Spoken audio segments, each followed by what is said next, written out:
Online class में एक बार फिर से आपका हार्दिक स्वागत है। हम लोग बैक्टीरियल रिकॉम्बिनेशन पढ़ रहे थे। बैक्टीरियल रिकॉम्बिनेशन में हमने दो प्रोसीजर को डिटेल में पढ़ लिया था, ट्रांसडक्शन एवं ट्रांसफॉर्मेशन। आज हम तीसरा और इम्पोर्टेंट टॉपिक पढ़ने जा रहे हैं, वो है बैक्टीरियल कॉम्बिनेशन। बैक्टीरियल कॉन्जुगेशन हम सब लोग अच्छी तरह से जानते हैं कि जो बैक्टीरिया है वो उनके अंदर जेनेटिक मटेरियल का एक्सचेंज जेनेटिक रिकॉम्बिनेशन के द्वारा होता है। बैक्टीरिया में सेक्सुअल रिप्रोडक्शन नहीं होता, लेकिन कुछ वैज्ञानिक ऐसे मानते हैं कि बिना सेक्सुअल रिप्रोडक्शन के भी एक बैक्टीरियल सेल से दूसरे बैक्टीरियल सेल में जेनेटिक मटेरियल का एक्सचेंज होता है। एक बैक्टीरियल सेल से दूसरे बैक्टीरियल सेल में जेनेटिक मटेरियल के एक्सचेंज की इस पूरी घटनाक्रम को हम जेनेटिक रिकॉम्बिनेशन कहते हैं। जेनेटिक रिकॉम्बिनेशन के 3 प्रोसीजर हैं बैक्टीरिया में, कॉन्जुगेशन, ट्रांसफॉर्मेशन और ट्रांसडक्शन। कॉन्जुगेशन को हम आज पढ़ेंगे, ट्रांसफॉर्मेशन और ट्रांसडक्शन में पढ़ा चुकी हूँ। अगर किसी बच्चे ने वीडियोस नहीं देखा है तो वो प्रीवियस वीडियो देखें और उसके बाद कॉन्जुगेशन को समझने की कोशिश करें। क्या होता है कॉन्जुगेशन, उसकी हम बात कर लेते हैं। सबसे पहले इसकी खोज की बात कर लेते हैं। कॉन्जुगेशन की खोज ई कुलाई नामक बैक्टीरिया में सबसे पहले लेडरबर्ग एवं टोटम नामक वैज्ञानिक ने 1946 में की है।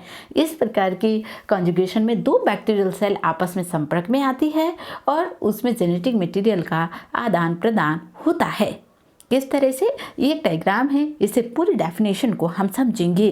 2 बैक्टीरियल सेल ए और बैक्टीरियल सेल बी, ये 2 बैक्टीरियल सेल आपस में एक दूसरे के कांटेक्ट में आती है और इसके बीच में एक कॉन्जुगेशन ट्यूब बनती है और कॉन्जुगेशन ट्यूब के माध्यम से जेनेटिक मटेरियल एक बैक्टीरियल सेल से दूसरी बैक्टीरियल सेल में ट्रांसफ़र होता है।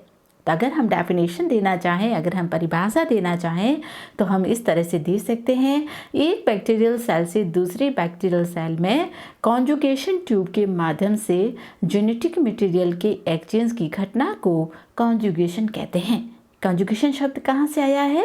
कॉन्जुगेशन ट्यूब से। कॉन्जुगेशन का मतलब है एक दूसरे के कांटेक्ट में आना, और कांटेक्ट में आने का जो तरीका है वो क्या है? कॉन्जुगेशन ट्यूब है। और इस कॉन्जुगेशन ट्यूब के माध्यम से ही जेनेटिक मटेरियल का आदान प्रदान होता है।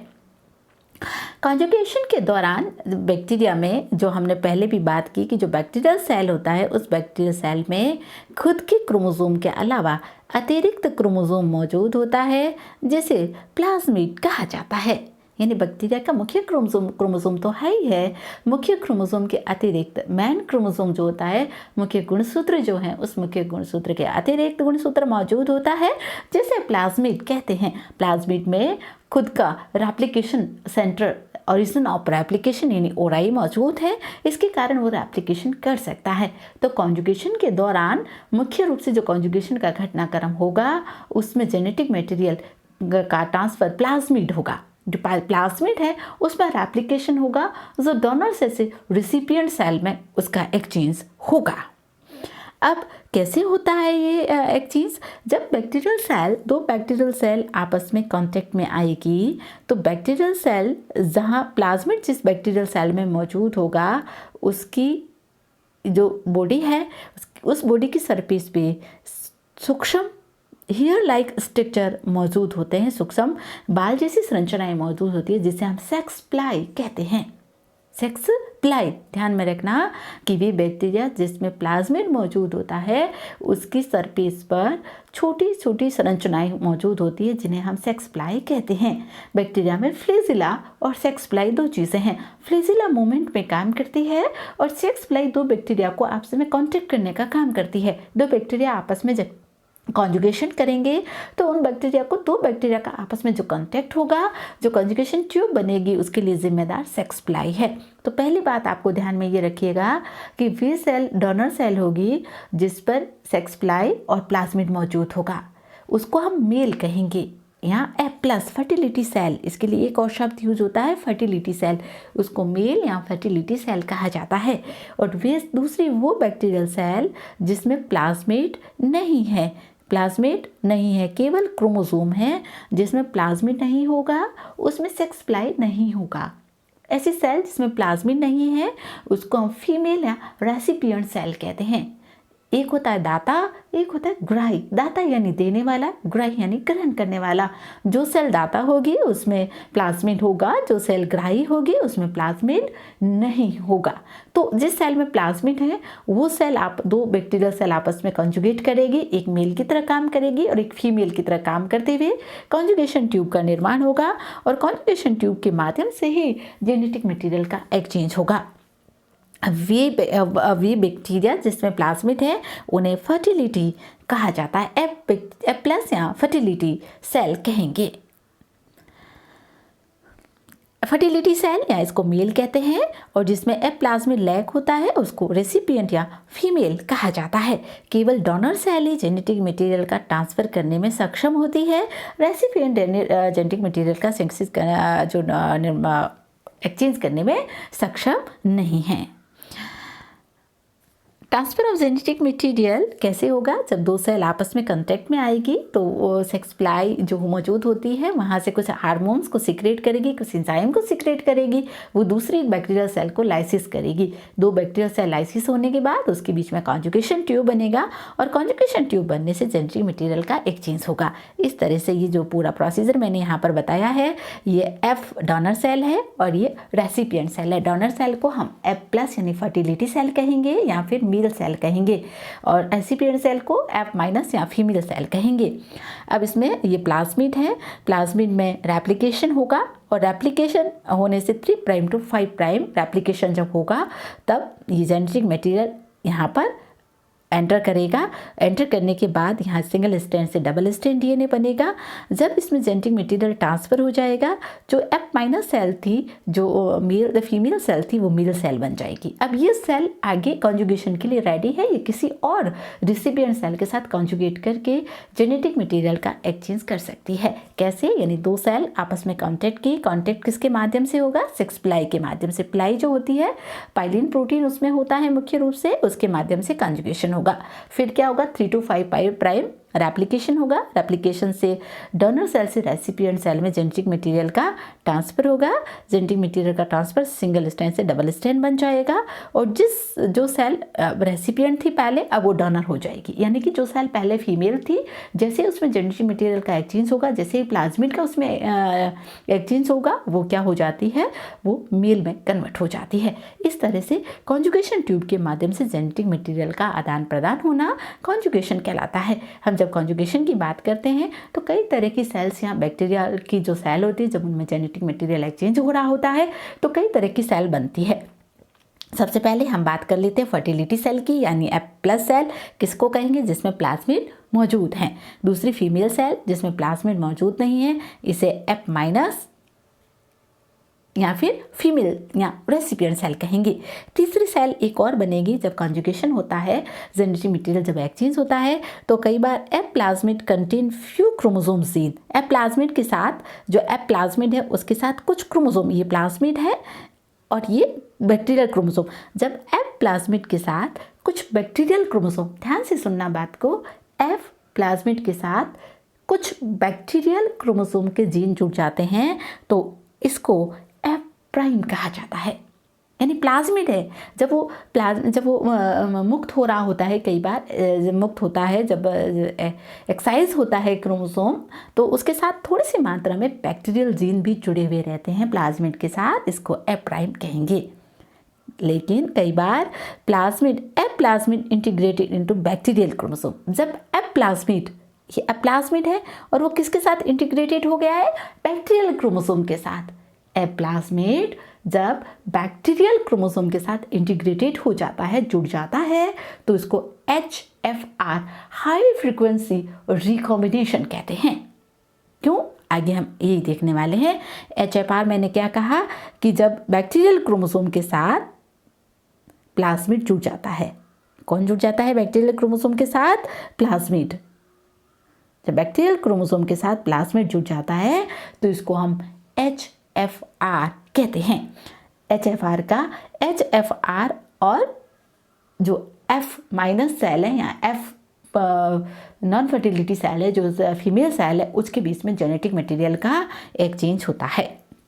एक चीज होने का वही सेम तरीका है, एक एचएफआर सेल और एक रेसिपिएंट सेल सेक्स प्लाई के माध्यम से एक दूसरे के बीच में कांटेक्ट में आती है। फिर उसमें 3 प्राइम टू 5 प्राइम रेप्लिकेशन होता है और रेप्लिकेशन होने के बाद जेनेटिक मटेरियल जो है वो एफ सेल यानी एफ रेसिपिएंट सेल में ट्रांसफ़र हो जाता है।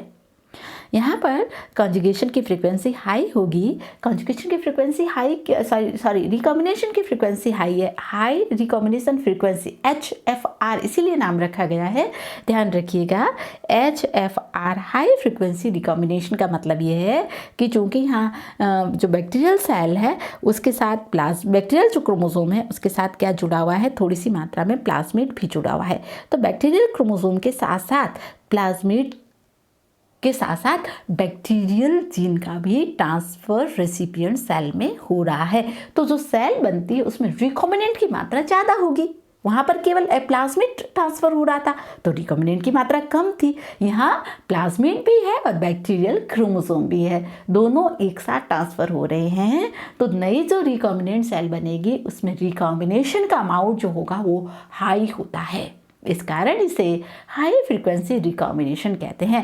लेकिन ध्यान रखिएगा, कॉन्जुगेशन इस प्रक्रिया में स्लो होता है, फास्ट नहीं होगा, स्लो कॉन्जुगेशन होगा है, लेकिन रिकॉम्बिनेशन की फ्रीक्वेंसी हाई रहेगी। रिकॉम्बिनेशन HFR कैसे बना है, ये जो आपका बैक्टीरियल क्रोमोसोम है और ये प्लाज्मिड है, और तो बैक्टीरियल क्रोमोसोम के साथ क्या जुड़ा हुआ है, प्लाज्मिड जुड़ा है, तो HFR का निर्माण होगा। अब इस पूरे जेनेटिक मटेरियल का ट्रांसफर होगा यानी बैक्टीरियल क्रोमोसोम प्लस प्लाज्मिड। तो जो रेट ऑफ रिकॉम्बिनेशन है डोनर टू रेसिपिएंट, वो जो रेसिपिएंट रिकॉम्बिनेंट बनेगा उसमें बैक्टीरिया खुद का क्रोमोसोम तो है ही है, दूसरी सेल से आया हुआ बैक्टीरियल क्रोमोसोम भी है और प्लाज्मिड भी है। 3 यहाँ पर है, 3 कॉम्बिनेशन है, बैक्टीरियल क्रोमोसोम, डोनर सेल का बैक्टीरियल क्रोमोसोम, डोनर सेल का प्लाज्मिड और रेसिपिएंट सेल का बैक्टीरियल क्रोमोसोम। तो जो रिकॉम्बिनेशन की फ्रीक्वेंसी है वो यहाँ पर हाई है, लेकिन ध्यान रखिएगा यहाँ पर कॉन्जुगेशन स्लो होता है। प्राइम कॉन्जुगेशन, प्राइम हमने क्या कहा कि जब सेल एक्साइज होती है, जब सेल में एक्साइज होता है क्रोमोसोम से, तो कुछ मात्रा में प्लाज्मिड के साथ बैक्टीरियल क्रोमोसोम जुड़ा हुआ रहता है। जब प्लाज्मिड के साथ बैक्टीरियल क्रोमोसोम थोड़ी सी मात्रा में जुड़ा हुआ रहेगा तो वो सेल H प्राइम कहलाएगी। H chromosome integrated into a factor and some part of chromosome, bacterial chromosome integrated in non-M prime bacteria.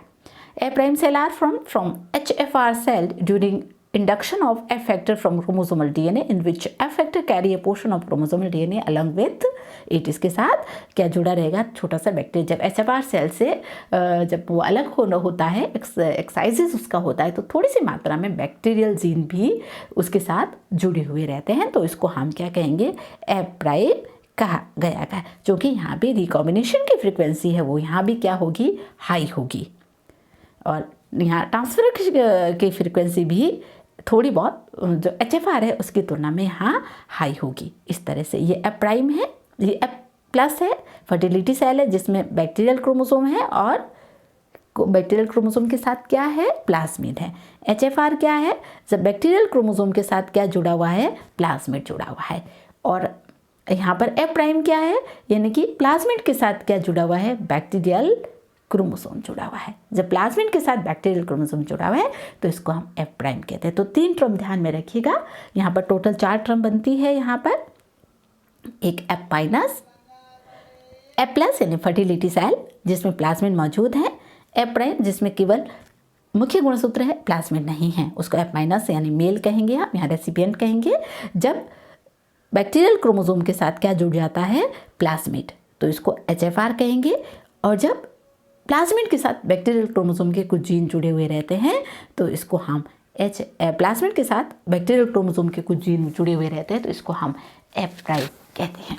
तो ये कॉन्जुगेशन की प्रक्रिया है। तो कॉन्जुगेशन की पूरी प्रक्रिया अगर हम लोग समझें तो कॉन्जुगेशन का मतलब क्या हुआ कि एक बैक्टीरियल सेल से जेनेटिक मटेरियल का ट्रांसफर दूसरी बैक्टीरियल सेल में कॉन्जुगेशन ट्यूब के माध्यम से होता है। 3 तरह की प्रक्रिया यहाँ पर हो सकती है। एक सिंपल कॉन्जुगेशन है जिसमें केवल प्लाज्मिड एक डोनर सेल से रेसिपिएंट सेल में जा रहा है। दूसरी हाई फ्रिक्वेंसी है रिकॉम्बिनेशन की, क्योंकि वहाँ पर बैक्टीरियल सेल दूसरी जो recipient bacteria, donor bacterial cell का प्लाज्मिड और रेसिपिएंट सेल का क्रोमोसोम जुड़कर एक रिकॉम्बिनेंट सेल बनाते हैं। तो जो रिकॉम्बिनेशन की फ्रीक्वेंसी है वो F प्राइम और HFR में हाई होती है। तो इस तरह से जेनेटिक मटेरियल का एक जीन जो है वो इन कोशिकाओं में होता है। अच्छे से चैप्टर को पढ़िए, समझिए, और कोई भी प्रॉब्लम्स हैं तो आप डिस्कस कीजिए। तीनों पोर्शन जो हैं फर्स्ट ईयर से लेकर फाइनल तक बहुत इंपॉर्टेंट है। कहीं ना कहीं इनसे रिलेटेड प्रश्न कॉम्पिटिटिव एग्जामों में आपका जो आगे आप सब्जेक्ट को लेकर एग्जाम देंगे तो उस एग्जाम्स में यहाँ से प्रश्न पूछे जाते हैं इनकी डिस्कवरी को लेकर, इन कौन से बैक्टीरिया पर इनमें काम किया गया है, किस सन में काम हुआ है, वो ईयर आपको ध्यान में रखना है, कौन से स्ट्रेन्स लिए गए हैं वो ध्यान में आपको रखना है। तो ये सारी चीज़ें आप लोग ध्यान में रखिए और अच्छी तरह से इस पूरे पोर्शन को पढ़िए। Thank you.